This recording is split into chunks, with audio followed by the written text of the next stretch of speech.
Eccoci insieme cari telespettatori, ben arrivati con noi, ben ritornati, siamo in diretta quindi potete interagire. Affrontiamo ancora il tema dell'agricoltura perché è estremamente importante, riguarda delle realtà produttive strategiche perché è stato gravato da una situazione molto pesante, una siccità estremamente prolungata e poi comunque subisce le alterne vicende climatiche di un clima che ineluttabilmente, voglia o non voglia, è cambiato, più che sta cambiando è già cambiato. Cosa succede? Ce ne siamo resi conto tutti, abbiamo dei periodi prolungati di assenza di precipitazioni e ad altri in cui le precipitazioni sono concentrate, le cosiddette bombe d'acqua, in un brevissimo arco di tempo, tanto che il terreno non riesce nemmeno ad assorbire l'acqua che gli sarebbe necessaria e sufficiente per poi dar vita a tutte quelle che sono le varie produzioni e non solo, e quindi viene in qualche modo sprecata. Ma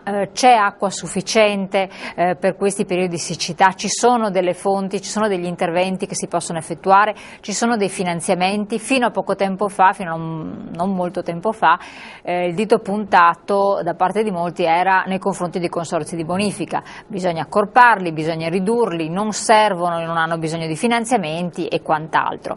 Poi con i recenti avvenimenti che sono accaduti, alluvioni disastrose, ripercussioni sul territorio, dove si sono viste le lacune e le gravi conseguenze, dove i consorzi di bonifica non fossero stati attivi e presenti in modo importante, si è rivalutata questa figura, questo ruolo. Allora, noi cerchiamo di affrontare questo tema, alluvione e siccità. Cosa fare soprattutto per salvare non solo noi cittadini, ma anche e soprattutto il patrimonio agricolo, che è determinante. Parentesi: a causa di questo periodo prolungato di siccità, non solo in Italia ma anche in America, il prezzo del frumento ha raggiunto delle quotazioni spaventose e qui interviene anche la Banca Mondiale, perché dovrà intervenire in modo pesante con dei finanziamenti, perché con queste quotazioni i paesi non potranno far fronte al fabbisogno interno.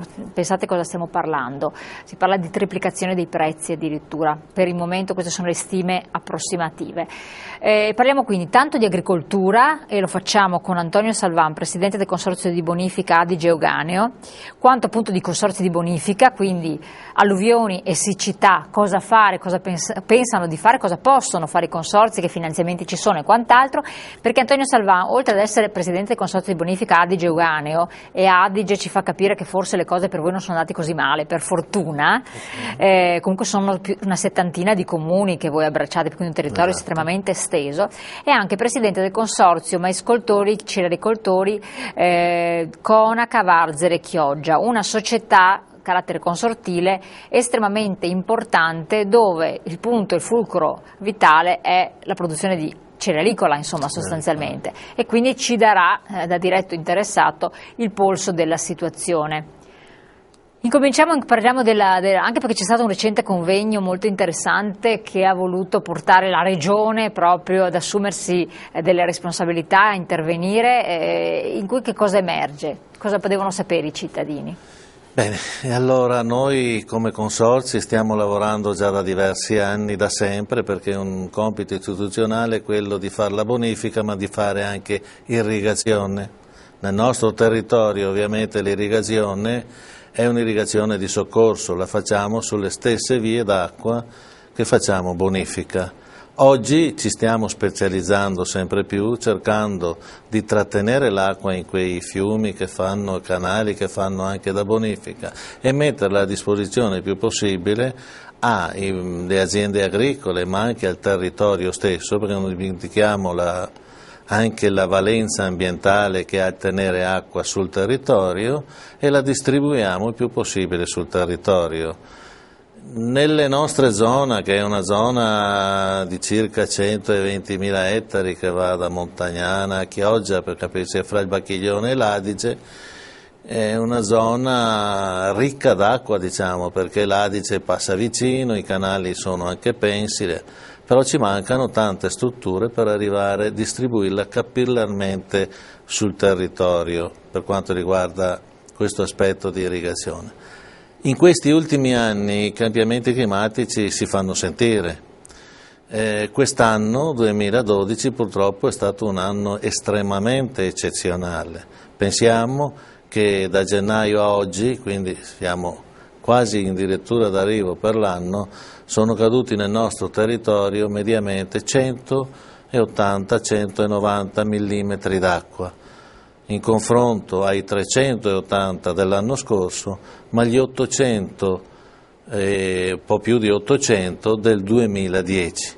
Allora, qui stiamo vedendo già un grafico che ci fa capire un po' la situazione. Quindi voi li vedete. Questo, ovviamente il 2010, avendo un po' una riserva sotto nella falda, ha superato la siccità in qualche maniera. Il 2012 purtroppo le falde già asciutte dell'anno precedente e questo andamento calendario ha messo in crisi la gestione irrigua di tutta quest'area. Quindi è stato uno strano grafico, uno strano andamento che ci fa capire un crollo praticamente, un crollo, delle precipitazioni. Anzi, un crollo proprio vero e proprio, non ci sono state precipitazioni, ma abbiamo delle fonti irrigue, poi cioè come l'acqua. consorzio, adesso parliamo del nostro territorio, siamo uno dei 3 consorzi del sistema LEB, il consorzio LEB di secondo grado, che distribuisce Lessino, Euganeo, Berico. Va dai Monti Lessini Veronesi, gli Eugani, Iberici. È un sistema che preleva le acque dall'Adige a Belfiore, entrano per caduta, quindi non ci sono stazioni di pompaggio, viene veicolata da Belfiore a Cologna Veneta, è quello che si vede un po' male sulla sinistra, il tratto in giallo, poi da Cologna Veneta arriva fino a Montegalda attraverso un tubo, un megatubo, che è quello in rosso. È proprio convogliata lungo quel tracciato rosso. Lungo quell'asta ci sono diverse distribuzioni, quindi i prelievi che fanno i consorzi elementari e le distribuzioni in tutta la rete di bonifica e la rete di irrigazione dei consorzi che ne fanno parte. Questo sistema di irrigazione riguarda oltre 100.000 ettari, quindi è un qualcosa che è stato fatto negli anni 70, terminato negli anni 80 e che sta dando una grossa valenza a questo territorio. Quindi un buon lavoro è stato fatto. Sì, un buonissimo lavoro, perché senza quell'acqua tutta questa parte del territorio della provincia di Padova, un po' di Verona, Vicenza, sarebbe incoltivabile per le colture specializzate, ci sarebbe solamente una coltivazione molto.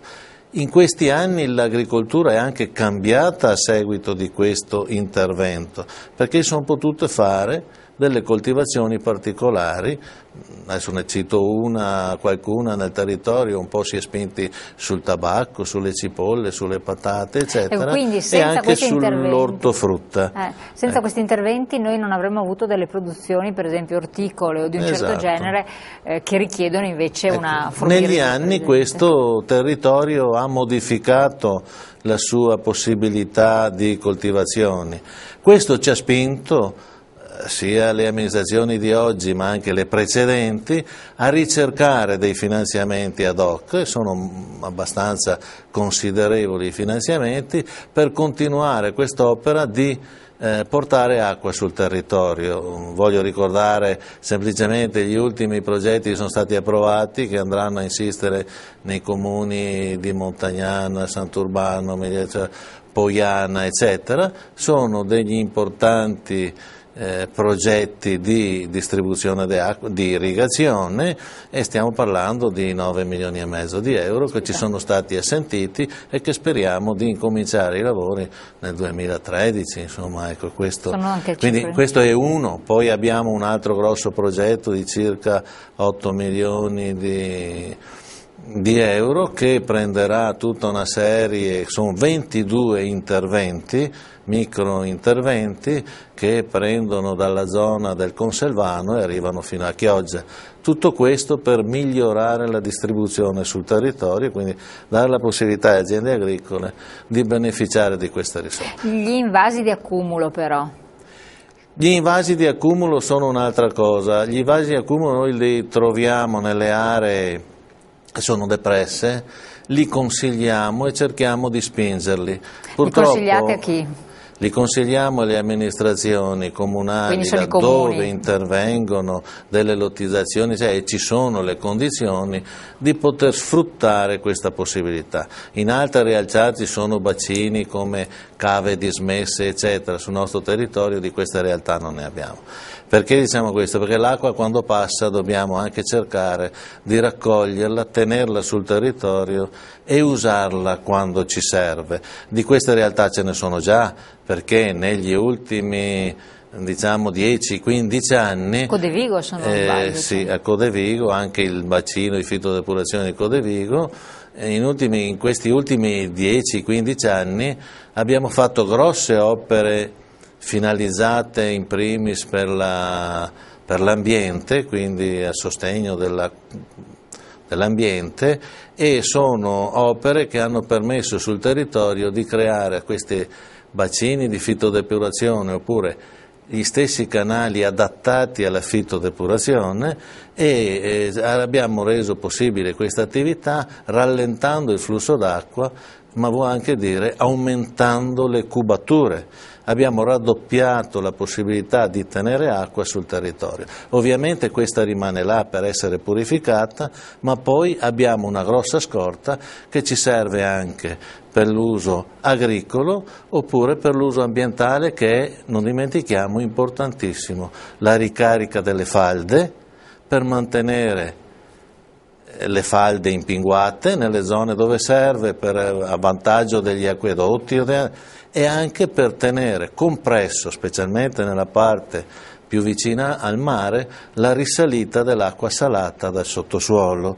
Se noi emungiamo l'acqua dolce, un po' alla volta tirandola via, quella salata che è sotto affiora. Quando abbiamo acqua salata sapete che non si coltiva più niente, non vive più niente. Mi interrompo un attimo perché siamo in pubblicità, sì. Poi vorrei parlare anche, lasciarla finire, ma parlare anche del piano irriguo nazionale, perché sembra che ci siano dei finanziamenti che possono consentire un'irrigazione anche in quei territori dove un tempo non si poteva neanche ipotizzare di far arrivare l'acqua. E questo consentirebbe di ovviare a situazioni di calamità come quelle che si sono verificate, perché poi attenzione, al di là della mancanza, ci sono produzioni malate, diciamo in un certo qual modo, per cui non utilizzabili, quel poco che c'è stato e anche non è di qualità eccellente. Non parliamo di vitigni perché già abbiamo spiegato la differenza, stiamo parlando qui di un altro settore, mais, frumento e quant'altro. Pubblicità, poi torniamo insieme.